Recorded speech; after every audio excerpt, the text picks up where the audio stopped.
Hello, kids. Mr. Bruce here. I miss getting together on Tuesdays and reading, so I thought, why can't we get together and read even though we can't go to Ryan Park School for a while? I hope you can spend a few minutes with your friends and me while we relax with a good book. So make yourself comfortable while we spend some time together. We're going to read The Mouse and the Motorcycle by Beverly Cleary. In this book, Ralph Mouse goes for the ride of his life. I chose this book because it is the favorite book of my daughter-in-law, Amanda. Hopefully, Amanda and my grandkids, Henry and Claire, will be joining us while we read together. So we're going to read The Mouse and the Motorcycle by Beverly Cleary.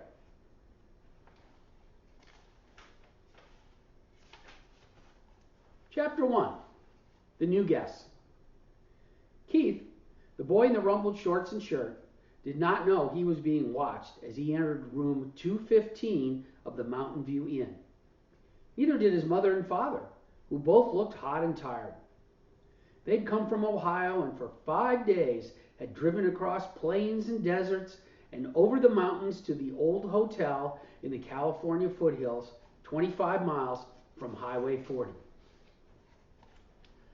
The fourth person entering room 215 may have known he was being watched, but he didn't care. He was Matt, 60 if he was a day, who at the moment was the bellboy. Matt also replaced worn-out light bulbs, renewed washers and leaky faucets, carried trays for people who telephoned room service to order food sent to their rooms, and sometimes prevented children from hitting one another with croquet mallets on the lawn behind the hotel.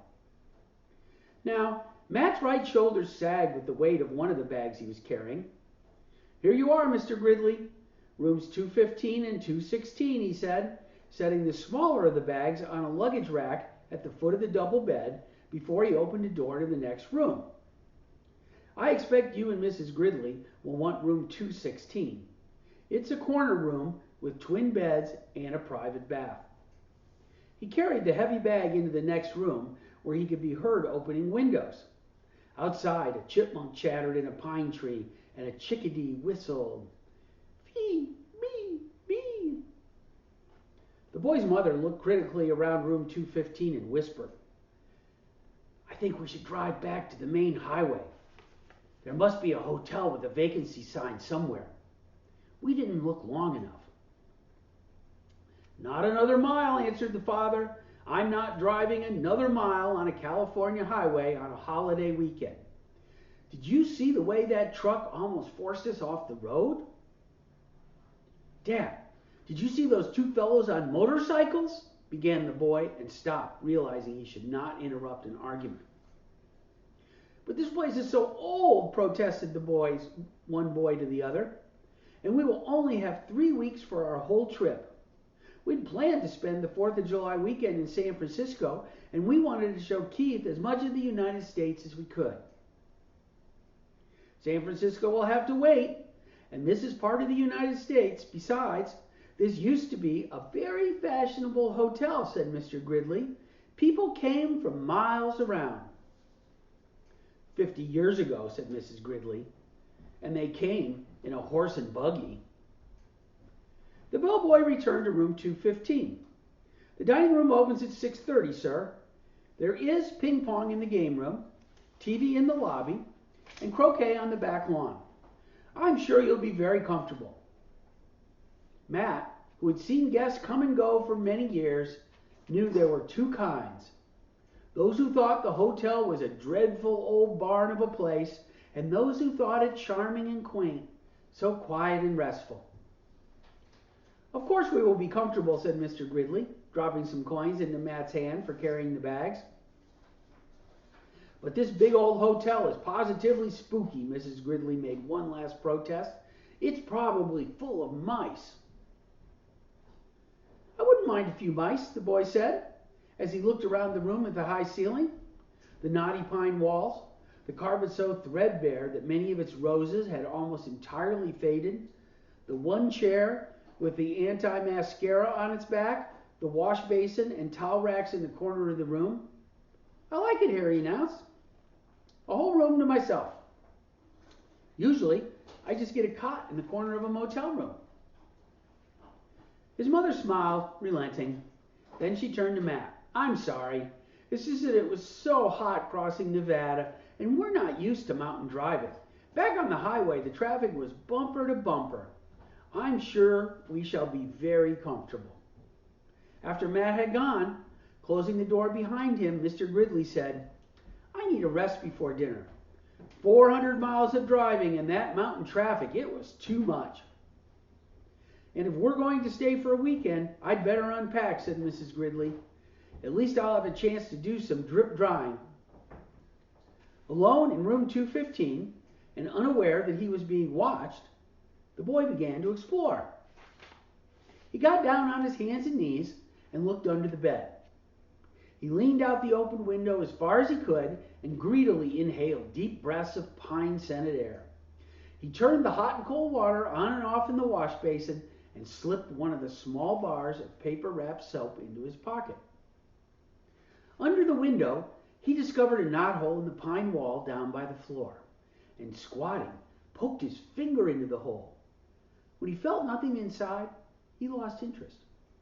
Next, Keith opened his suitcase and took out an apple and several small cars, a sedan, a sports car, and an ambulance about 6 inches long, and a red motorcycle half the length of the cars, which he dropped on the striped bedspread before he bit into the apple. He ate the apple noisily in big chomping bites and then laid the core on the bedside table between the lamp and the telephone. Keith began to play, running his cars up and down the bedspread, pretending that the stripes on the spread were highways and making noises with his mouth. Vroom, vroom for the sports car. Whee, whee for the ambulance, and for the motorcycle, up and down the stripes. Once Keith stopped suddenly and looked quickly around the room as if expecting to see something or someone. When he saw nothing unusual, he returned to his cars. Vroom, vroom, bang, crash. The sports car hit the sedan and rolled off over the highway stripe. The motorcycle came roaring to the scene of the crash. "Keith," his mother called from the next room, "time to get washed for dinner." Okay. Keith parked his cars in a straight line on the bedside table beside the telephone, where they looked like a row of real cars, only much, much smaller. The first thing Mrs. Gridley noticed when she and Mr. Gridley came into the room was the apple core on the table. She dropped it with a thunk into the metal wastebasket beside the table as she gave several quick little sniffs of air and said, looking perplexed, "I don't care what the bellboy said. I'm sure this hotel has mice." "I hope so," muttered Keith. Chapter 2. The Motorcycle. Except for one terrifying moment when the boy had poked his finger through the mouse hole, a hungry young mouse named Ralph eagerly watched everything that went on in room 215. At first, he was disappointed at the size of the boy who was to occupy the room. A little child, preferably 2 or even 3 children, would have been better. Little messy children were always considerate about leaving crumbs on the carpet. Oh well, at least these people did not have a dog. If there was one thing Ralph disliked, it was a snoopy dog. Next, Ralph felt hopeful. Medium-sized boys could almost always be counted on to leave a sticky candy bar wrapper on the floor or a bag of peanuts on the bedside table, where Ralph could reach them by climbing up the telephone cord.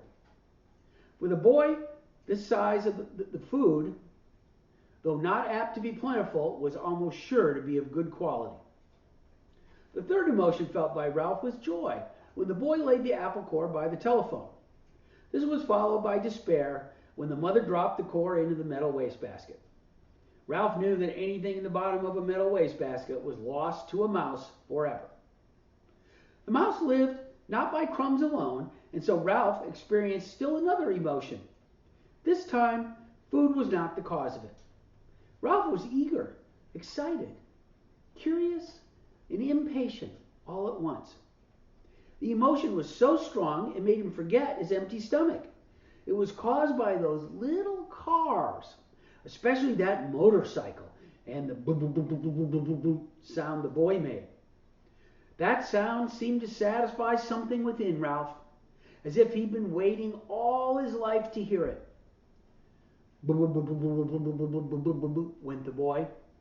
To the mouse, the sound spoke of highways and speed, of distance and danger, and whiskers blowing back by the wind.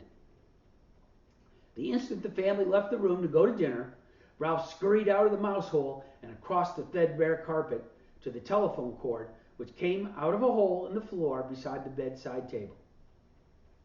"Ralph," scolded his mother from the mouse hole, "you stay away from that telephone cord." Ralph's mother was a great worrier. She worried because their hotel was old and run down, and because so many rooms were often empty with no careless guests to leave crumbs for mice. She worried about the rumor that the hotel was to be torn down when the new highway came through. She worried about her children finding aspirin tablets. Ralph's father had tried to carry an aspirin tablet in his cheek pouch. The aspirin had dissolved in unexpected suddenness, and Ralph's father had been poisoned. Since then, no member of the family would think of touching an aspirin tablet. But this did not prevent Ralph's mother from worrying. Most of all, Ralph's mother worried about Ralph.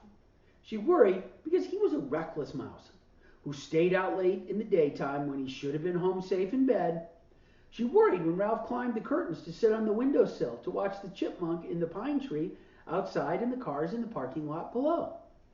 She worried because Ralph wanted to go exploring down the hall instead of traveling under the floorboards like a sensible mouse. Heaven only knew what dangers he might meet in the hall.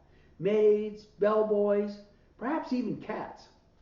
Or what was worse, a vacuum cleaner. Ralph's mother had a horror of vacuum cleaners. Ralph, who was used to his mother's worries, got a good running start and was already halfway up the telephone cord. "Remember your Uncle Victor," his mother called after him. Ralph seemed not to hear. He climbed the cord up to the telephone, jumped down, and ran around the row of cars. There it was on the end, the motorcycle. Ralph stared at it and then walked over and kicked a tire. Close up, the motorcycle looked even better than he expected. It was new and shiny and had a good set of tires. Ralph walked all the way around it, examining the pair of chromium mufflers and the engine and the hand clutch. It even had a little license plate, so it would be legal to ride it. "Boy," said Ralph to himself, his whiskers quivering with excitement. "Boy, oh boy." Feeling that this was an important moment in his life, he took hold of the hand grips. They felt good and solid beneath his paws. Yes, this motorcycle was a good machine, all right. He could tell by the feel. Ralph threw a leg over the motorcycle and sat jauntily on the plastic seat. He even bounced up and down. The seat was curved, just right to fit a mouse. But how to start the motorcycle? Ralph didn't know. And even if he did know how to start it, he could not do much riding up here on the bedside table. He considered pushing the motorcycle off onto the floor. But he did not want to risk damaging such a valuable machine. Ralph bounced up and down on the seat a couple more times and looked around for some way to start the motorcycle. He pulled at a lever or two, but nothing happened. Then a terrible thought spoiled his pleasure. This was only a toy. This wouldn't run at all. Ralph, who had watched many children in room 215, had picked up a lot of information about toys. He'd seen a boy from Cedar Rapids throw his model airplane on the floor because he could not make his plastic parts fit properly. A little girl had burst into tears and run sobbing to her mother when her doll's arm had come out of its socket. And then there was that nice boy, the potato chip nibbler, who stamped his foot because the batteries kept falling out of his car. But this toy could not be like all those other toys he had seen. It looked too perfect with its wire spokes and its wheels and its pair of shiny chromium exhaust pipes. It would not be right if it did not run. It would not be fair. A motorcycle that looked as real as this one had to run. The secret of making it run must be perfectly simple if only Ralph had someone to show him what it was. Ralph was not satisfied just sitting on the motorcycle. Ralph craved action. After all, what was a motorcycle for if it wasn't action? Who needed motorcycle riding lessons? Not Ralph. He tried pushing himself along with his feet. This was not nearly fast enough, but it was better than nothing. He moved his feet faster along the tabletop and then lifted them up while he coasted. Feeling braver, he bent low over the handlebars and worked his feet still faster towards the edge of the bedside table. When he worked up a little speed, he would coast around the corner. He scrambled his feet on the tabletop to gain momentum. In a split second, he would steer to the left. At that moment, the bell on the telephone rang half a ring, so close it seemed to pierce the middle of Ralph's bones. It rang just that half ring, as if the girl at the switchboard realized she had rung the wrong room and had jerked out the cord before the ring was finished. That half ring was enough. It shattered Ralph's nerves and terrified him, so he forgot all about steering. It jumbled his thoughts until he forgot to drag his heels for brakes. He was so terrified, he let go of the hand grips. The momentum of the motorcycle carried him forward, over the edge of the table. Down, down, through space tumbled Ralph with the motorcycle. He tried to straighten out, to turn the fall into a leap, but the motorcycle got in his way. He grabbed in vain at the air with both paws. There was nothing to clutch, nothing to save him, only the empty air. For a fleeting instant, he thought of his poor Uncle Victor. That was the instant the motorcycle landed with a crash in the metal wastebasket. Ralph fell in a heap beside the motorcycle and lay still. Thanks for sitting with me. You know that reading with you is the favorite part of my week. Next time, we will pick up with Chapter 3. Until then, stay safe and wash your hands.